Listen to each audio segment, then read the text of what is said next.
donc je fais par petites séquences. Est-ce que Dieu n'abandonne pas les justes? C'est mon point d'interrogation. À cause des nombreuses difficultés que j'ai vécues. Jusqu'à ce que l'Esprit de Dieu, comme je l'ai déjà rencontré dans plusieurs de mes expériences, pour aujourd'hui me focaliser sur la nécessité de l'aide. Recevoir. Comment recevoir de l'aide? Moi qui suis si malheureux. Comment recevoir de l'aide? Parce que j'ai essayé, j'ai fait mains et pieds.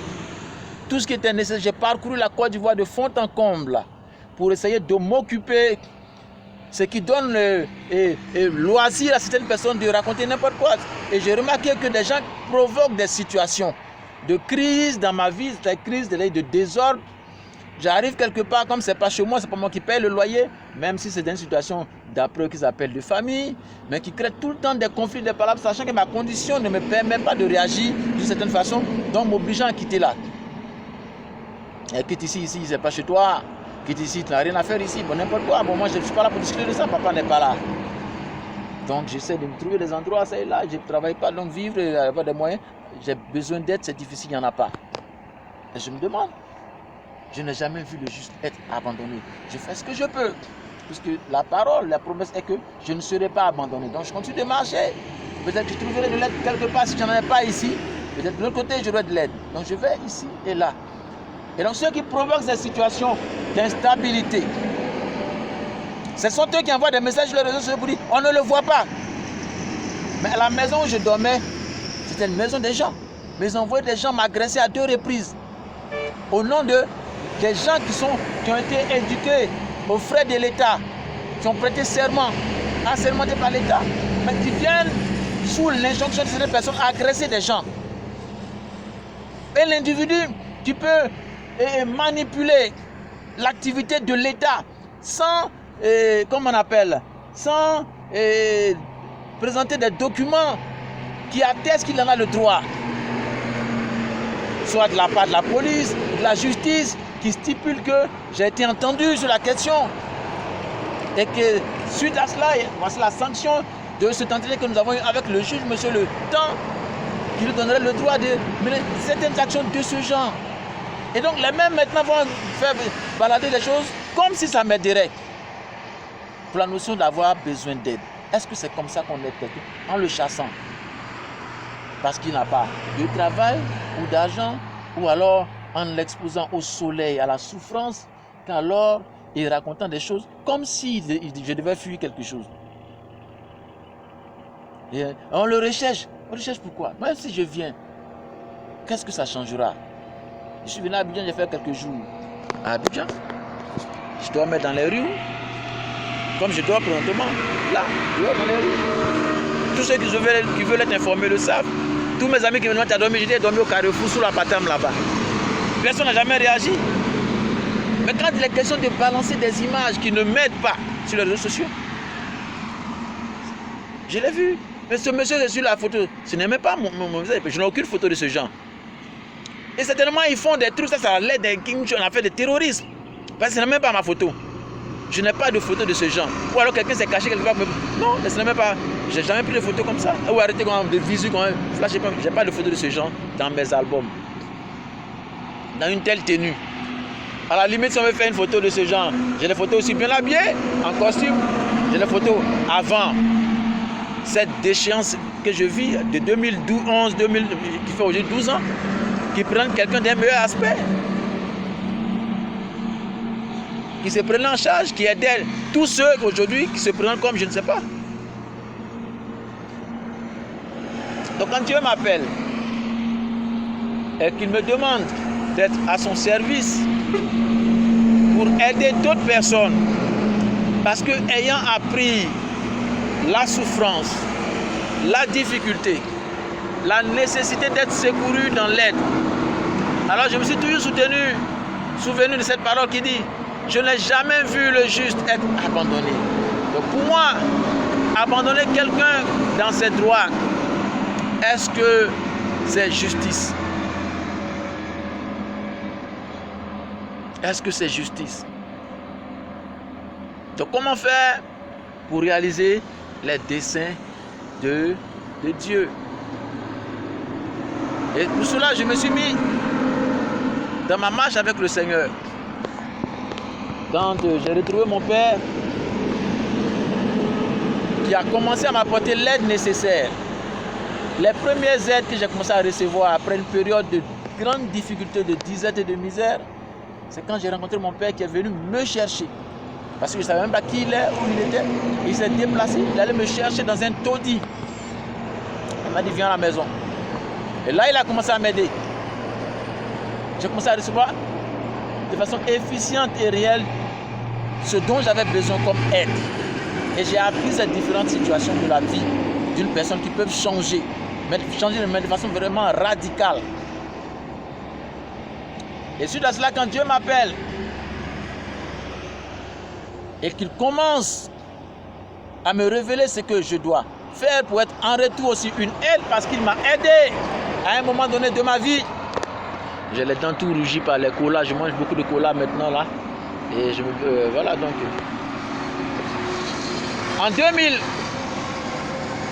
puisqu'il me ramène à la foi chrétienne, je lui avais dit précédemment que, comme les gens disent partout qu'à partir de 2000, ce serait la fin du monde, alors à cette période, je reviendrai au Seigneur. Donc inconsciemment, ça fera peut-être l'objet d'une prochaine réflexion, la manie divine.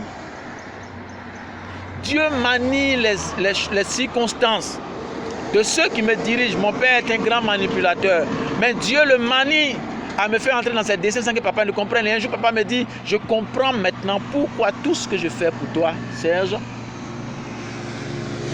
ne se réalisait pas. Parce qu'il comprenait que tout ce qu'il disait était en fréquence double.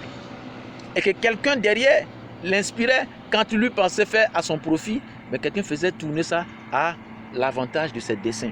Et qu'il avait la même voix que lui, mais la fréquence divine. Donc papa avait un facteur d'expression qui résonnait dans ma tête et dans ma vie, dans sa réalisation, je dis, comme une parole à factorisation divine. Il m'appelle un jour, pendant qu'il faisait tout mains et pieds pour dire, je vais t'aider, je vais faire ceci, je sens des trucs que les gens font autour de toi, moi je vais veiller à ce que tu sois ceci, tu sois bien. Et papa se battait beaucoup pour me garder, pour me protéger. Et puis un jour il m'appelle. Quand nous avions reçu une visite, il dit, est-ce que tu veux partir avec la personne? Parce qu'il est convaincu que je ne vais pas y aller, j'ai tout avec lui. Pendant qu'il faisait des projets, dans mon cœur, Dieu m'avait déjà dit et appelé. Moi, je ne peux pas entrer dans cette affaire, ce n'est pas l'objet de ma réflexion. Préparé à partir alors que c'était le moment qui s'annonçait vers 2000 et que j'avais donné un rendez-vous au Seigneur.